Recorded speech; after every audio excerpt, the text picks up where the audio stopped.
Continuamos en el mundo ahora, la franja de France 24 en la que actualizamos las principales noticias del día. Soy Valentina Torres Sánchez, vamos a revisar los titulares.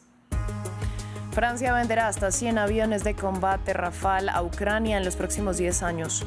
Este fue parte del acuerdo entre los presidentes Emmanuel Macron y Volodymyr Zelensky, que también anunciaron un contrato por más de 550 millones de dólares en nuevos equipos ferroviarios.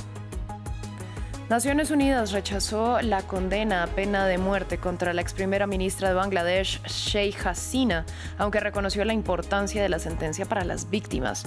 India, país donde Hasina permanece exiliada, reiteró su compromiso con el pedido de Daca para la extradición. El Consejo de Seguridad de Naciones Unidas vota este lunes una resolución que busca fortalecer el plan de alto el fuego en Gaza, un documento que está basado en el plan de 20 puntos presentado por Estados Unidos y contempla, entre otros, esa llamada Junta de Paz para administrar el enclave. Tenemos reporte. Con nuestro invitado del día analizamos el revés que sufrió el presidente Daniel Noboa luego de que el no ganara en la votación tanto del referendo como de la consulta popular que impulsaba su gobierno. Veremos qué repercusiones tiene este resultado y qué tan golpeado queda el mandatario.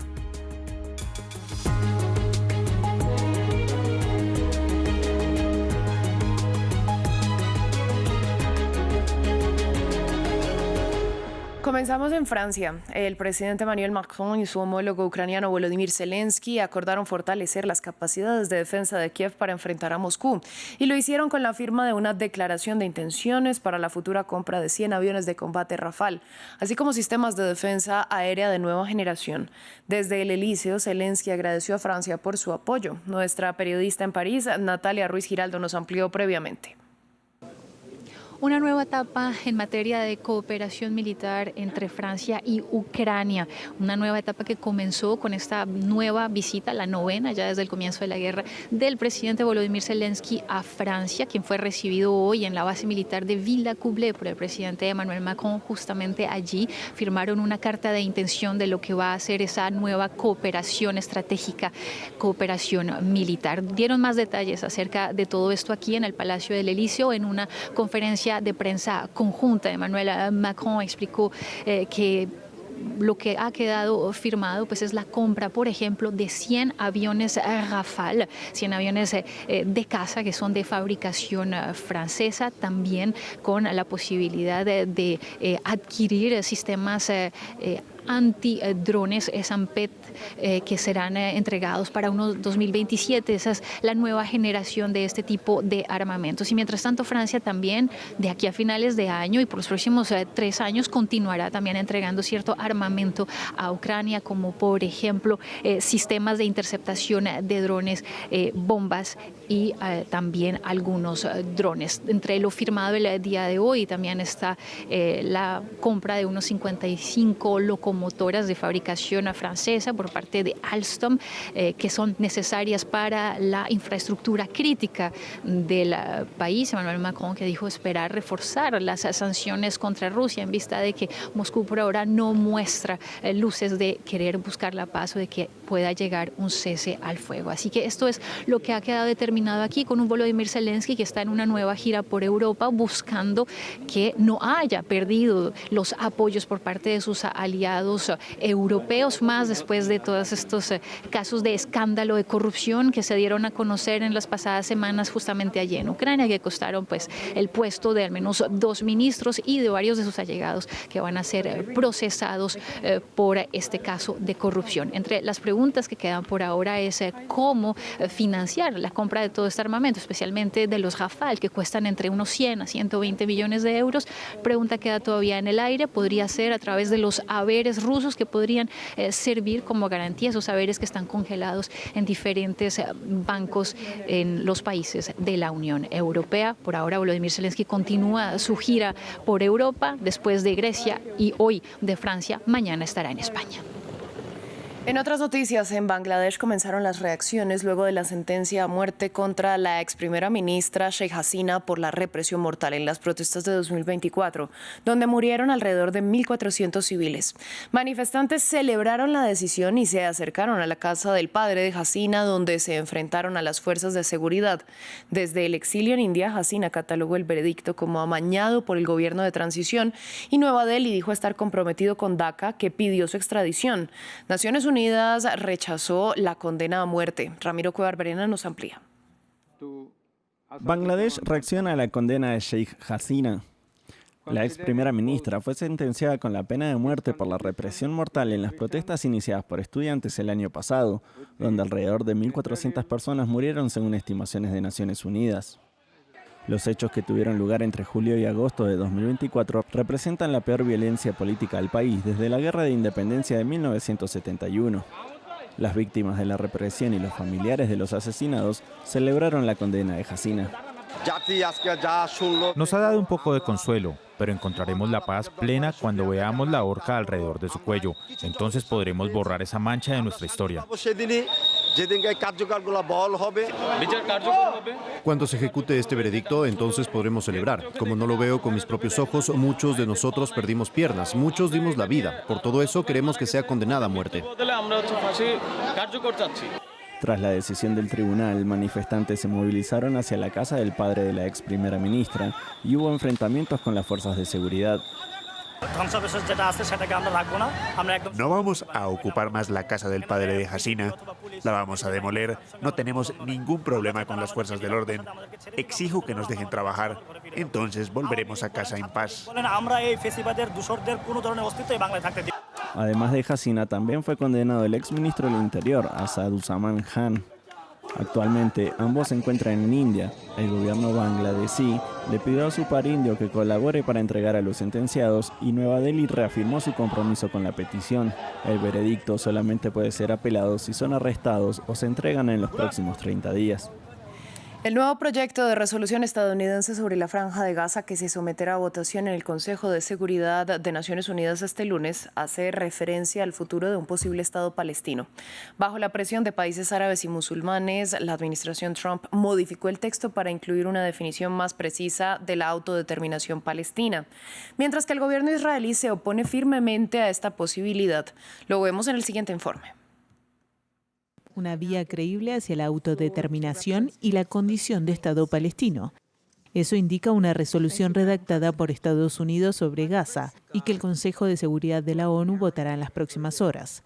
Para el primer ministro israelí, la perspectiva de un Estado palestino es una línea roja. Nuestra oposición a una Palestina en cualquier territorio no ha cambiado. No habrá tal cosa como la supuesta no desmilitarización de la parte de Gaza que está en manos de Hamás, incluso en el plan de 20 puntos. Y en todo lo demás, esta zona será desmilitarizada y jamás se desarmará.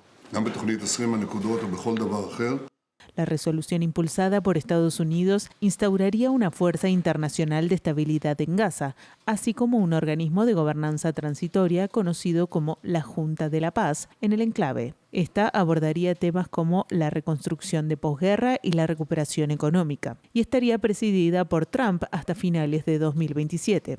La propuesta cuenta con el respaldo de países de mayoría musulmana, pero ha encontrado una fuerte oposición por parte de China y Rusia, que presentó su propia contrarresolución ante el Consejo de Seguridad la semana pasada.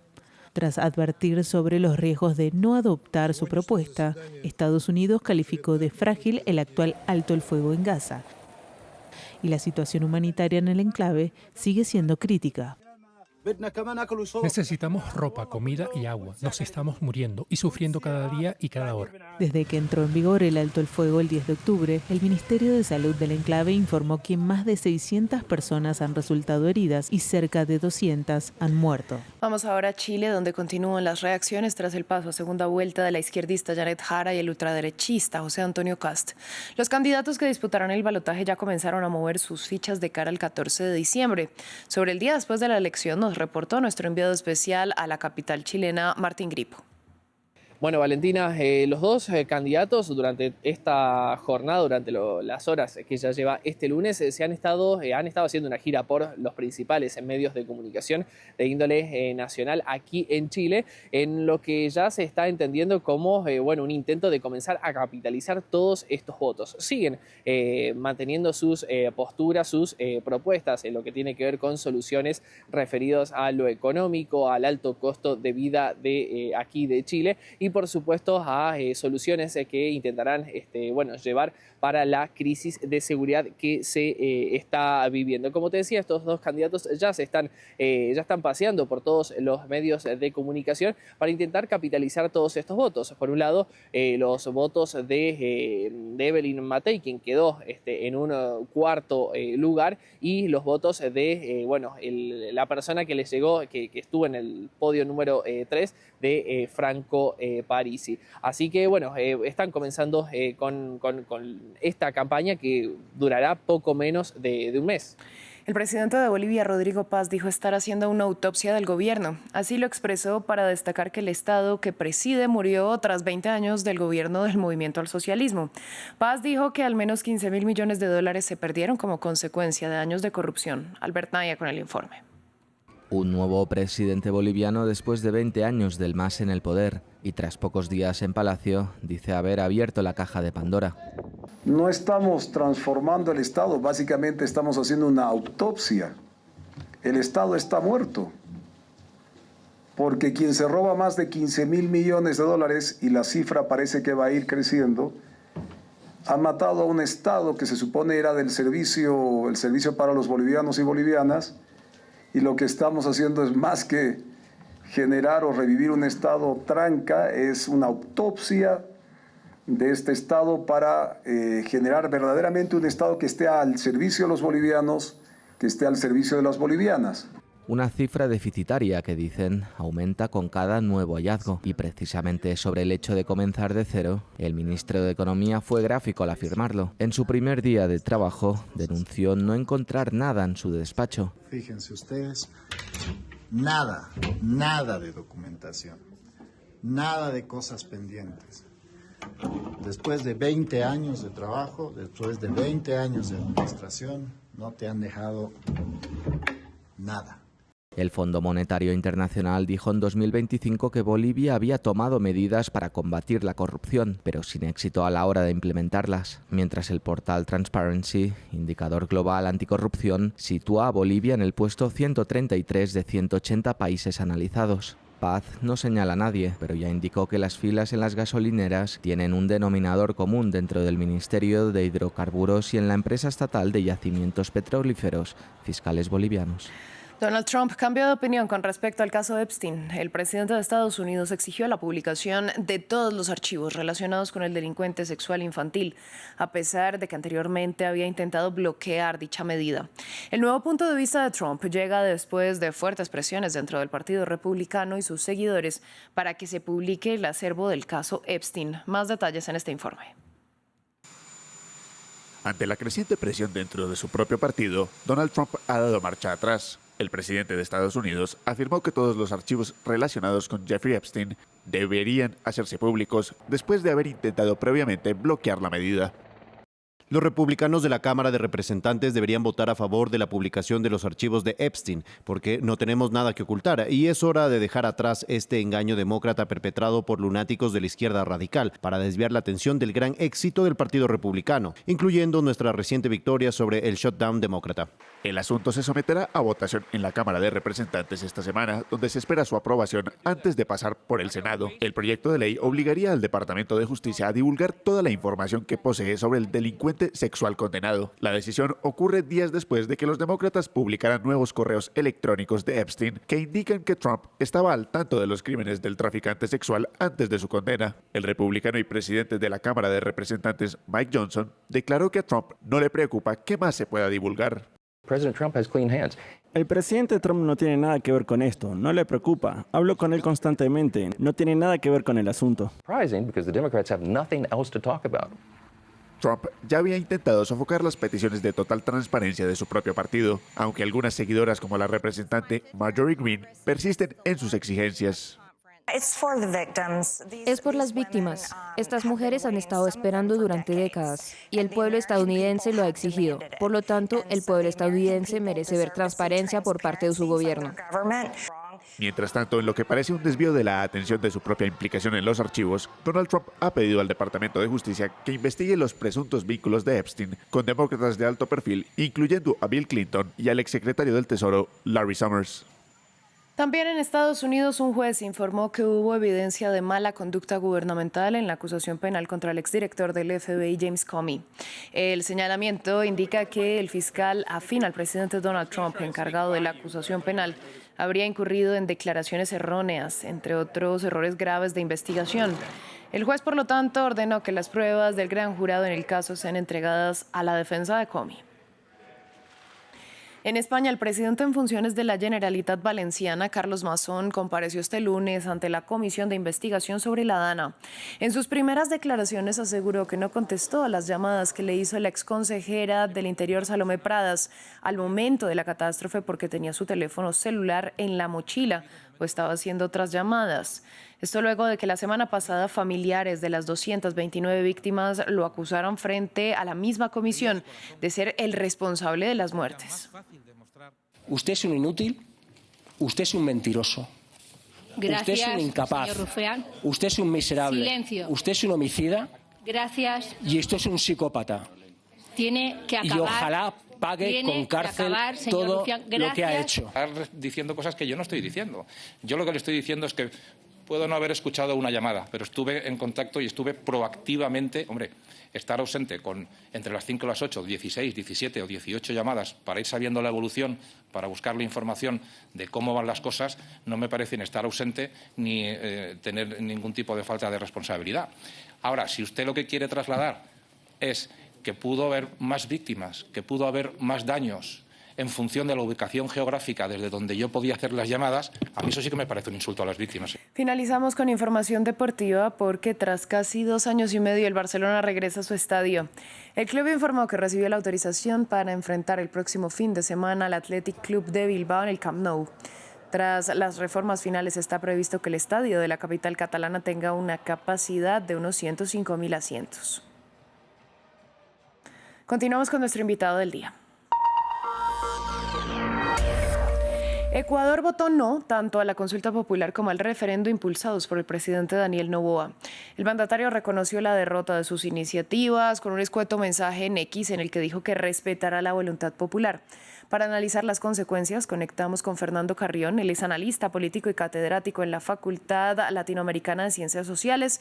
Yo le doy la bienvenida a France 24. En principio, ¿qué lectura podemos hacer de estos resultados? Porque la jornada de votación, según el CNE, tuvo una participación de más del 80%. No, la participación fue muy interesante. Lo que fue de alguna manera sorpresivo fue el resultado, porque según las encuestas, que yo creo que entraron francamente en una situación de crisis después de ver los resultados, lo que se tuvo es un voto mayoritario en las 4 preguntas a favor del no, una diferencia de alrededor de un 20-21% en cada una de las preguntas, lo cual obviamente generó una sorpresa muy grande. Bueno, ¿qué tanto afecta al presidente Daniel Noboa si tenemos en cuenta que él era el impulsor de estas iniciativas? Sin duda es una derrota para él y esto le trae muchos problemas. Por ejemplo, la primera pregunta, que es la de las bases militares para reducir la violencia, se había llegado incluso la ministra de Seguridad de los Estados Unidos para verificar lugares donde se podrían construir las bases militares. Y eso ya no va a poder ser posible, de tal manera que lo que se había adelantado con los Estados Unidos se viene abajo. La segunda cosa, que también es muy importante, es que la cuarta pregunta era la creación de una asamblea constituyente para redactar una nueva constitución. Pues lo que se ha visto, y el resultado es clarísimo, es que la constitución aprobada en el año 2008 del Ecuador es una constitución que tiene un respaldo social y popular bastante alto, de tal manera que eso también va a ser muy difícil que se pueda hacer una modificación. Probablemente ciertas reformas habrá que hacerlas, pero va a ser muy complejo eso hacia el futuro. ¿Se puede decir que esos eran los dos temas que concentraban mayor atención? Porque es decir, son los que tuvieron los porcentajes de rechazo más altos, la reinstalación de bases y la modificación de la Constitución.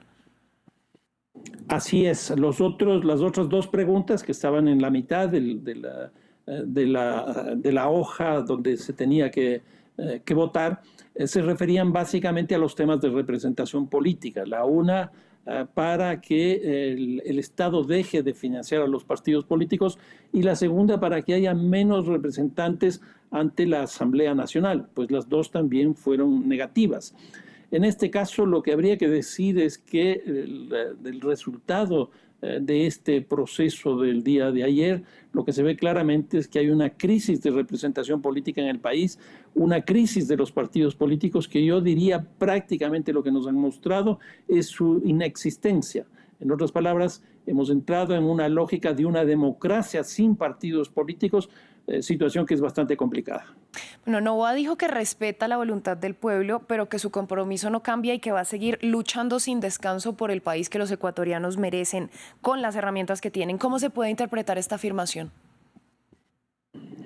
Bueno, el país está viviendo una situación bastante complicada.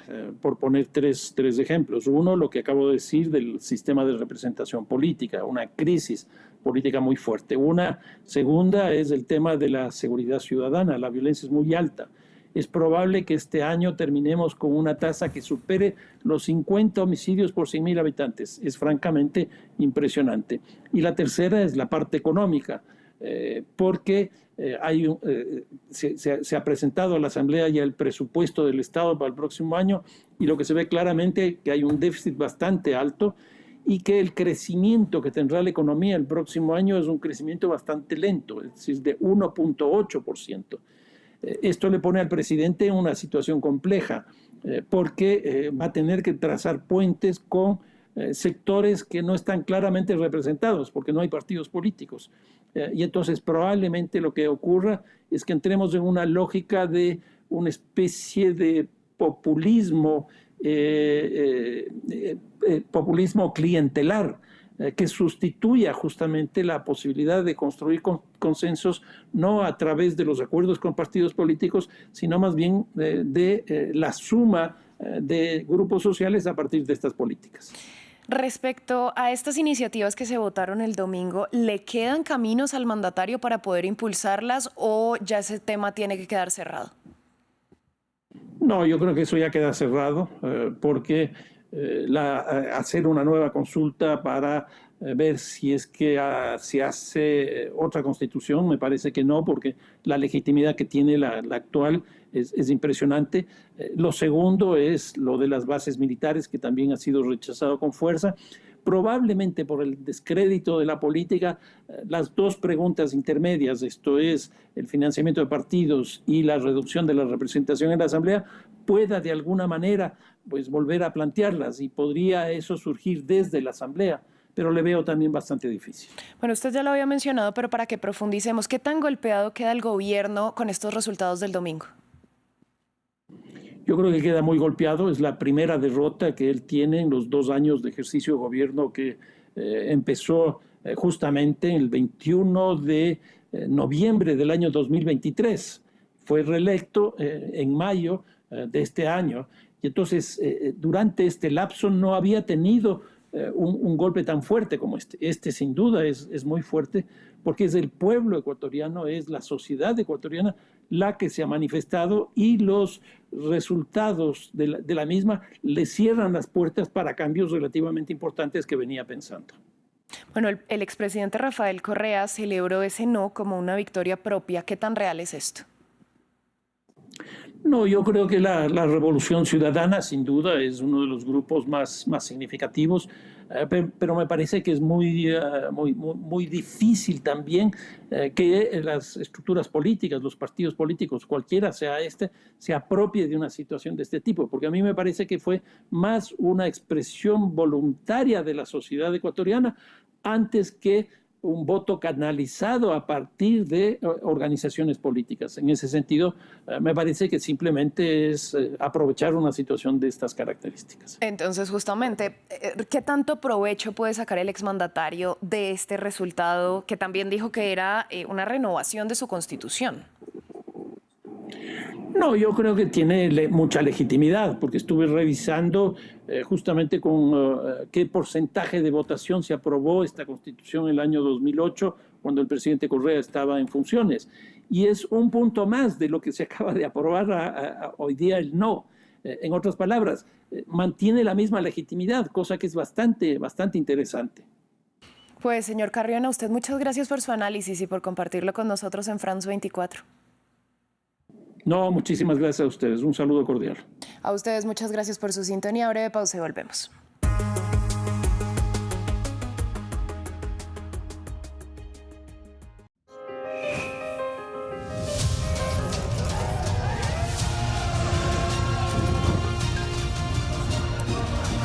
Es precioso.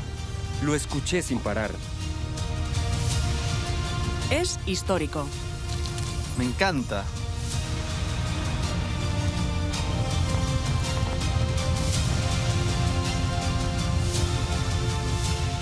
La cultura resuena todos los días en France 24.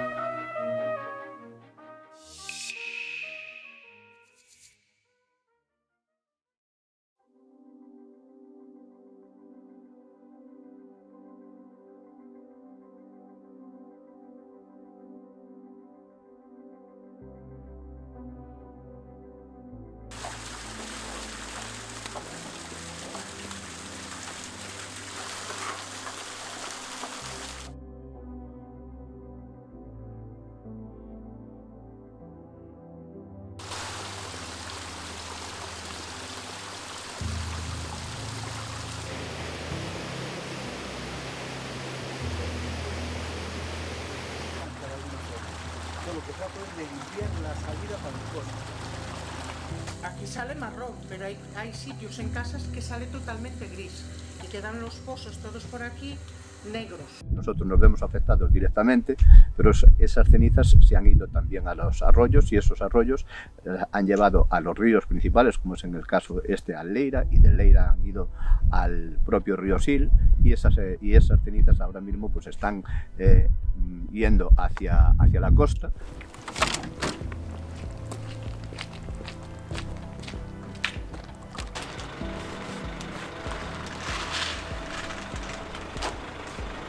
Por lo menos que tengan agua para beber, ya que no podemos ducharnos porque el agua está completamente negra.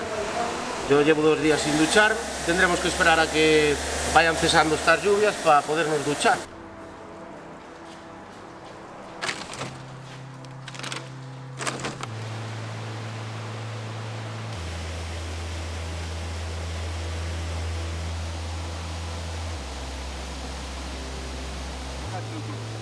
Podemos hacer una intervención muy rápida, una siembra con un dron que esparce las semillas, las dispersa todas y el cereal sale, brota y se forma como un césped aquí de gramíneas que fijan el suelo y retienen los nutrientes y protegen de la erosión y las aguas abajo. Ahí es donde